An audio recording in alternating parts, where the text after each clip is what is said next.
Students, इससे पहले हम अंकित मूल्य, विक्रय मूल्य, ब्याज की दर, समतुल्य वार्षिक राशि इस प्रकार के क्वेश्चनों को हल करना सीख चुके हैं। 7 अलग अलग प्रकार की टाइप से हमने शॉर्ट ट्रिक की हेल्प से उन क्वेश्चनों को किया है। आज हम टाइप नंबर 8 करेंगे, जिसमें हमें समतुल्य वार्षिक ब्याज दर निकालनी होगी। समतुल्य वार्षिक ब्याज दर ज्ञात करनी होगी। दर का फॉर्मूला है आपका ब्याज मल्टीप्लाई में 100 डिवाइड मूलधन गुणा में समय। जैसे आपका सिंपल इंटरेस्ट का होता है principal rate time divide by में 100। क्या होता है? Principal rate time divide by में 100 होता है। उसी फार्मूले से आपका क्या निकल जाएगा? रेट निकल जाएगा, यानी कि दर निकल जाएगी।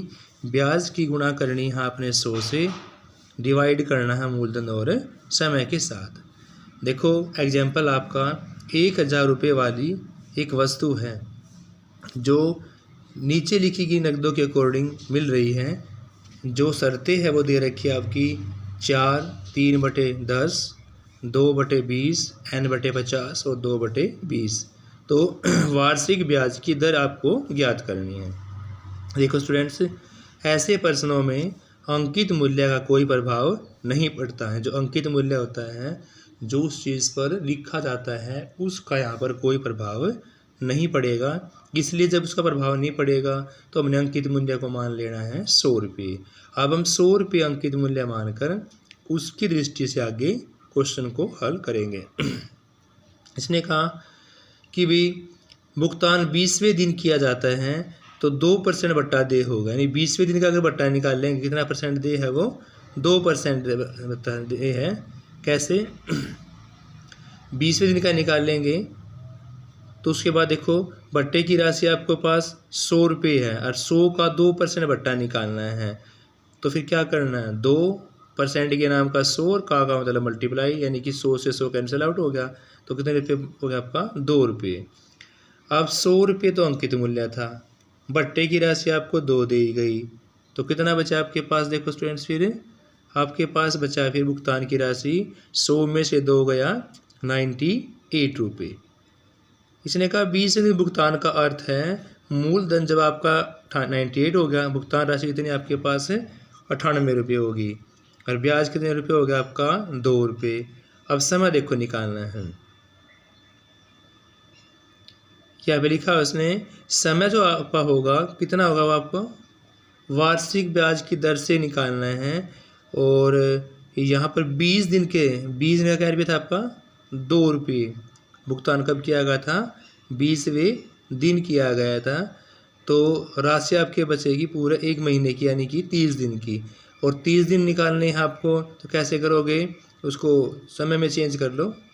समय में कैसे करेंगे चेंज? उसको वार्षिक निकालनी है, क्योंकि ऊपर देखो वार्षिक ब्याज की रेट दे रखी है, तो डिवाइड किससे कर देंगे हम? 365 से। ये आपका टाइम हो जाएगा। 30 दिन को फिर वर्ष में चेंज करें, किससे डिवाइड कर देंगे? 365 से। फॉर्मूला आपने अभी किया था, ब्याज गुणा में 100 बटे मूलधन गुणा में समय। लगा दो, ब्याज की जगह ब्याज, मूलधन की जगह मूलधन और समय की जगह समय। वैल्यूज पुट कर दिया आपने सारी की सारी। देखो 0 आपकी यहाँ से कैंसिल आउट हो जाएगी, फिर आपका 2 यहाँ से कैंसिल हो जाएगा 47 पे, और फिर आपको 365 से डिवाइड करोगे तो आपका आंसर निकल जाएगा 24.8%। तो इस प्रकार से आपका अलग अलग तरह की शर्तों के अकॉर्डिंग जो समतुल्य वार्षिक ब्याज की रेट निकालनी है वो आपकी निकल जाएगी 24.8%। अगला क्वेश्चन आपका अलग अलग क्रमागत छूट के समतुल्य अकेली छूट ज्ञात करनी हो। कि भी अलग अलग जो क्रमागत छूट है उसके अकॉर्डिंग आपको एक अकेली छूट ज्ञात करनी है। तो आपको क्वेश्चन इस प्रकार दिया मिलेगा कि किसी वस्तु पर हमें 2 लगातार छूट मिल रही है, एक छूट आपकी X% है और एक छूट आपकी Y% है। तो उस वस्तु पर क्रमागत छूट किसके बराबर होगी? देखो ये ऐसा क्वेश्चन पहले भी करवाया, जब वृद्धि होगी कमी होगी, कमी कमी होगी या वृद्धि कमी होगी। शॉर्टकट मेथड मैंने यहाँ भी उसी प्रकार का मेथड लगेगा कि 2 क्रमागत छूट होंगी ना, एक छूट को मान लेंगे हम कितना x%, एक को मान लेंगे हम y%। तो वहाँ पर क्रमागत छूट निकालने के लिए x + y - x y में क्या हो जाएगा 100। जब आपको दो क्रमागत छूट दे रखी होंगी, कितनी क्रमागत छूट, दो दे रखी होंगी, तो उस केस में आपको वस्तु का क्रमागत छूट जो है वो किसके मूल्य के बराबर होगा, वो चीज़ यहाँ पर फाइंड आउट करनी है। तो कैसे होगा वो, x + y - x y में 100। देखो यदि किसी वस्तु पर 3 दे रखी हो, ऊपर तो आपकी 2 थी, अब यहाँ पर कितनी होगी, 3 होगी। तो उस केस में आपका शॉर्टकट मेथड बनेगा x + y + z, तीनों को आपने प्लस कर देना है, फिर दो की मल्टीप्लिकेशन को प्लस करके 100 से डिवाइड करके माइनस कर देना है, और तीनों की मल्टीप्लिकेशन करके 100 का स्क्वायर करके प्लस कर देना है। कैसे स्टूडेंट्स, तीनों को तो आपने प्लस कर दिया, फिर दो की मल्टीप्लिकेशन करके 100 से डिवाइड करके उसको माइनस कर दिया, और तीनों की मल्टीप्लिकेशन करके 100 के स्क्वायर से डिवाइड करके उसको आपने प्लस कर दिया। इस प्रकार से आप 3 क्रमागत छूट वाला क्वेश्चन निकाल सकते हैं।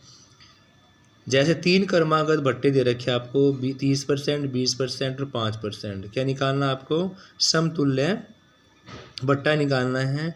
देखो एक तो आपका ये मेथड है कि अंकित मूल्य को आपने मान लिया 100 रुपये, परिणामी मूल्य क्या हो जाएगा, अंकित मूल्य 100 माइनस में रेट, यानी कि जो भट्टा पहले दे रखा है वो बारी बारी से माइनस कर देंगे 100 में से, एक बार R1, एक बार R2 और एक बारी R3। तो 70 में क्या आ जाएगा आपका 100, फिर 20 जाएगा तो 80 और 5 जाएगा तो 95।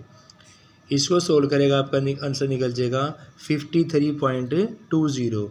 अब आपको समतुल्य भट्टा निकालना है, तो क्या करना है, उसमें परिणामी मूल्य को माइनस करना है इसमें से, अंकित मूल्य में से।